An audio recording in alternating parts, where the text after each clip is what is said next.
Hi, I'm Emma. I'm Kaylee. And today we're going to show you how to do the regular fishtail braid. We've already started by getting our hair damp and putting it into a ponytail. And then we also put a headband in just for fun. And then also we divided our hair, her ponytail, into two equal sections. So here's my two sections right here. Okay, I'm going to start by taking a little piece from one of the sections that's the furthest away, like the farthest away from the ponytail. And I'm going to put it into the other section and just kind of hold it there. Then I'm going to take a piece that's the farthest away from this side, and I'm going to cross that piece into the other ponytail side. Okay, so once again, you take the piece that's the farthest away from that's the closest to her head, and cross it into the other side. And you got to remember to hold it tight also. And then you just continue that.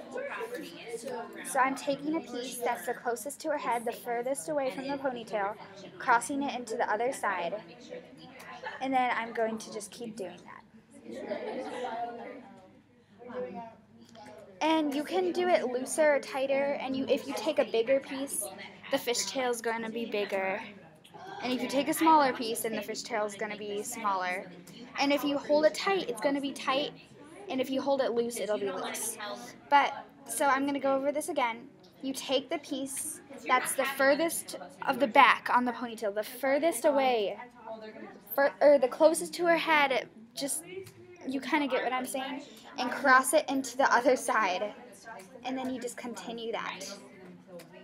And as you go, the pieces that are the furthest away, they'll start to kind of come under the braid, and so it's easier to choose which piece is the piece you need to take. But I'm just going to continue with this. And you don't have to get the hair wet before you do this braid, but it can sometimes help when you do. It's a lot easier to do it wet. Yeah. In my opinion. Yeah.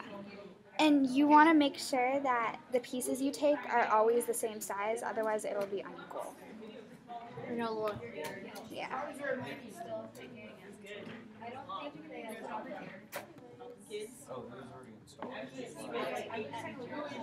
Oh, this is not the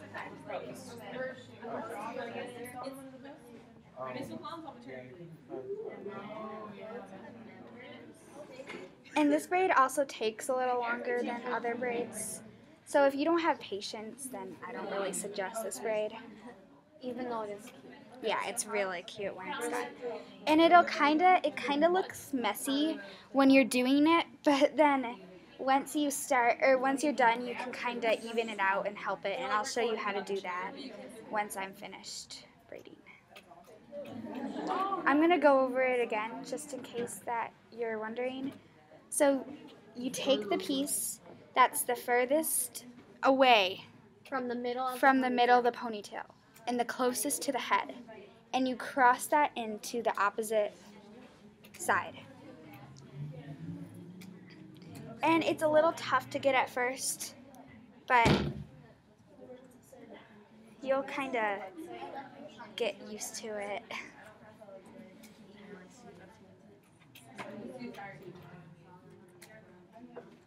And as you go down, you want to make sure that it doesn't turn into a regular braid. Because it can easily turn into a regular braid if you accidentally take the whole chunk instead of just a little bit. Because if I took this whole piece, it'd turn into a regular braid, but I need to only take a little bit of that. But as you go down even further, it just gets a little more difficult. But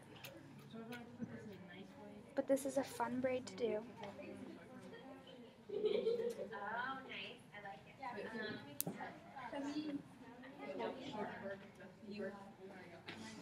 Okay, Brillis, I'll just email you. He already likes me. He knows my name.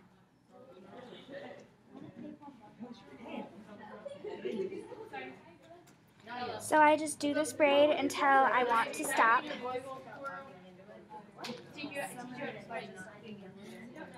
And you can go all the way to the end, or you can just stop a little closer. I'm just going to stop right around here. just because that's what I think would look best on her for today.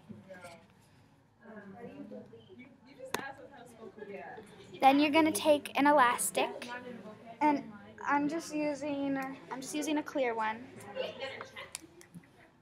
But before you do that, this is the kind of tip for any places that don't look very good. You can just kind of pull at it so it becomes a little more equal. And this is kind of like pancaking. And so by doing this, I'm just kind of loosening up the braid, and then I can fix the pieces that are sticking out too much.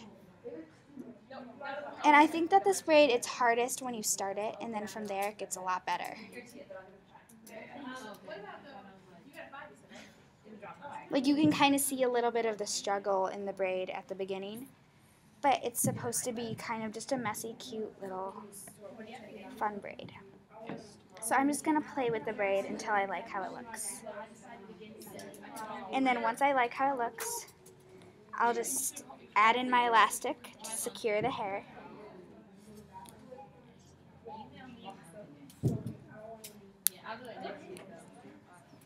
We play 14-year-olds though, so it's not.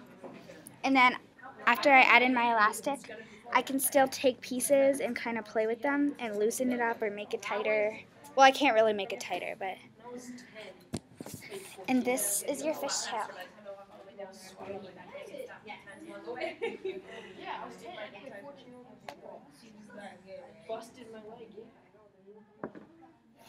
And then if you have any pieces, here, turn back around. If you have any pieces that are kind of a little messed up, like this piece is a little sticking out just too far, you can take a bobby pin, so I just have a regular bobby pin here, and try to get one that matches their hair color, and then you can just pin that to the bottom of the braid. And that can help a lot. So like I could do that with this piece. Actually, I'll just do that real quick. And I can just take it around the back and just insert a bobby pin right along the edge. So then this is our finished look. It's a fishtail braid, and you can turn around. We hope you enjoy it. Bye.